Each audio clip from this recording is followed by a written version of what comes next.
Good morning, afternoon, or evening from whenever or wherever you are watching this video from. I am Jack Adamus, back with my Premier League football predictions, episode 25, game week 25.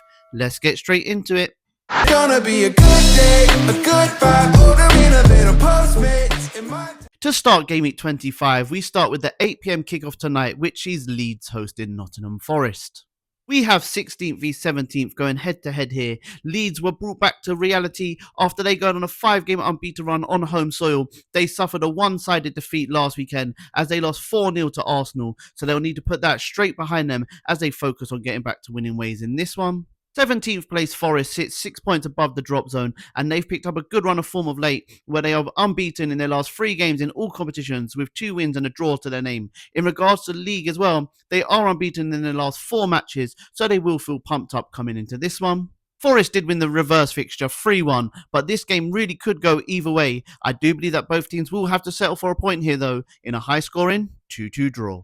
Moving on to Saturday, where we have the half-12 kickoff at Old Trafford as Manchester United host Tottenham.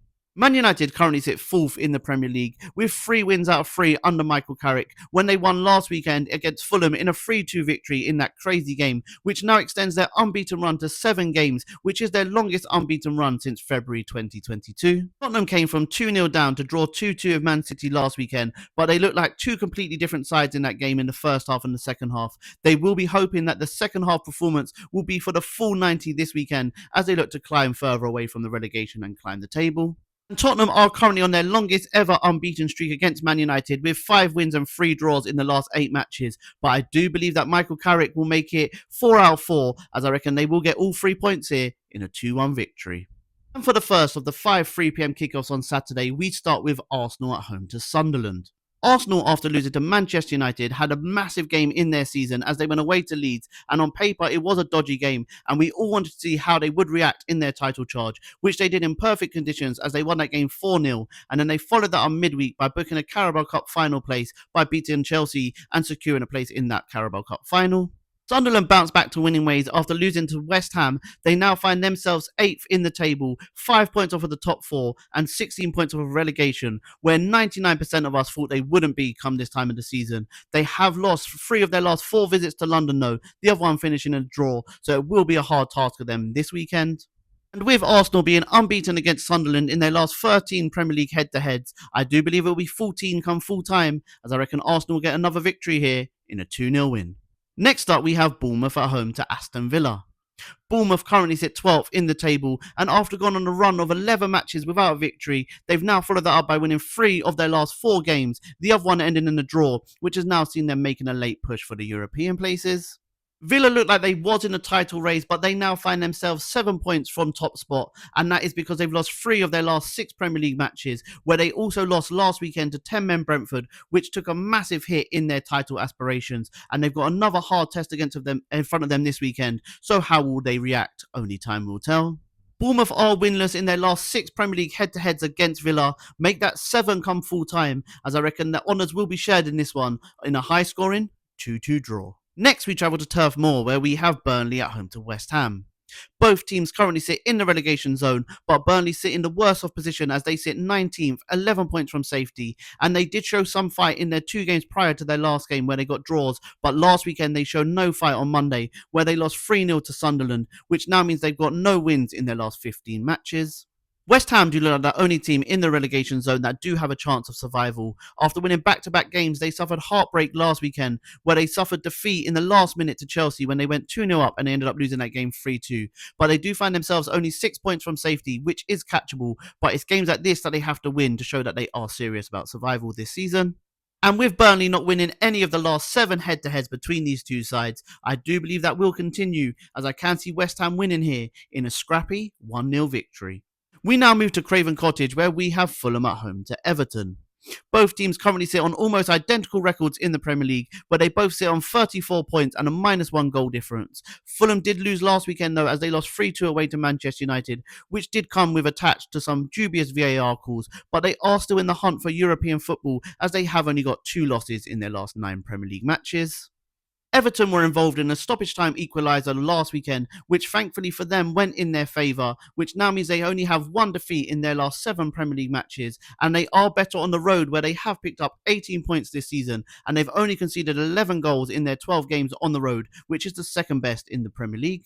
Fulham have only won one of the last 9 Premier League head-to-heads at Craven Cottage. I do believe that will be 2 come full time though, as I can see Fulham getting the victory here in a 2-0 win. And for the last 3 o'clock kickoff, we have Wolves at home to Chelsea. Destined for the championship, Wolves did show a little bit of fight after going 5 games unbeaten. They then followed that up though by losing back-to-back games in the Premier League, both to a 2-0 scoreline. And if you look at their business in the transfer window, they're definitely settling for life in the championship next season. The only thing they can hope for now is that they pick up 4 points out of their last 14 games, so they don't equal the lowest points tally ever in a Premier League season. Chelsea lost midweek and got knocked out of the Carabao Cup in a 1-0 defeat to Arsenal, but now Liam Rosenior will be focusing on the league, where he could become only the second English manager in Premier League history to win his first 4 games in charge of a club, something that his previous manager Maresca only managed to do once in his tenure as well as Chelsea boss. And Chelsea did win the reverse fixture earlier on in the season in a 3-0 scoreline. I do believe they will win again here, but I believe it will be a tighter game, as I can see Chelsea winning here in a 2-1 victory. And for the 5:30 kickoff on Saturday, we travelled to St James's Park, where we have Newcastle at home to Brentford. Newcastle lost on Wednesday night in the semi-final of the Carabao Cup to Man City, which now means they don't have any victories in their last 4 games in all competitions, and things don't look like they're going to change anytime soon, as they were on an unbeaten 13-game run at St James's Park. They've now lost their last 2 domestic games there. Brentford are currently sitting 7th in the Premier League after beating Aston Villa last weekend with 10 men, which is a hard ask with 11 men, let alone having 10 men on the pitch. They have won 4 games on the road this season, 3 of which have come in their last 4 away matches. If Brentford do win here, it'll be the first time they've ever done a top flight double over Newcastle in their history. But the fact that Newcastle won the last 4 times they've played at St James's Park, I think it will be 5 come full time as Newcastle get back to winning ways in a 2-0 victory. Moving on to Sunday, where we have a more traditional Super Sunday this weekend, where we just have the 2 games. We start with a 2 p.m. kickoff, which is the game which is a derby, which I don't know how it is, as there are more than 40 miles between these 2 sides, but we have Brighton at home to Crystal Palace. And Brighton's poor run is going under the radar, where they only have 1 victory in their last 11 Premier League matches, which sees them currently sit 12th in the Premier League, where they sit 11 points off relegation, but they also sit 11 points off top 4.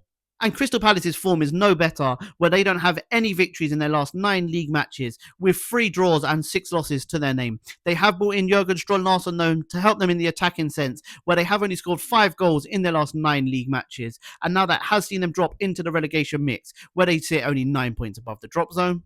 But Brighton have only won 2 of the last 13 Premier League head-to-heads between these 2 sides, but they say 3 is the lucky number, and I think it will be their 3rd victory in 14 come full time in a 2-0 victory for Brighton. And they say save the best for last, as we have game of the weekend at 4:30 on Sunday as Liverpool host Man City. Liverpool's season this season compared to last season is absolutely crazy, but they have shown signs of the Liverpool of old in their last 2 matches, where they have scored 10 goals in those 2 games. In that 4-1 victory over Newcastle, which was their first win in 5 matches, and now they host their local recent rivals in Man City, so they will bring the best out of them in this one. Man City booked themselves a place in the Carabao Cup final by beating Newcastle 3-1 on Wednesday, but in terms of their last league outing, they was 2-0 up against Tottenham before getting pegged back to 2-2, which now sees them 6 points behind Arsenal at the top of the table. So this is going to be an extremely interesting game, because for Man City, every game from now to the end of the season is a must-win match. And with Man City winning only 2 of their last 38 visits to Anfield, I believe that 3 will be the magic number for City as well this weekend, as I can see this one being an all-time classic, and Man City winning here with a 3-2 victory. Thank you very much if you are still here at the end of my video. I really do appreciate the love and support I've been getting from you guys. Please do continue to like, share and follow, but most importantly, subscribe to the YouTube channel. Have a good weekend, guys, and remember, if you don't shoot, you can't score. Bye, guys. Have a good weekend.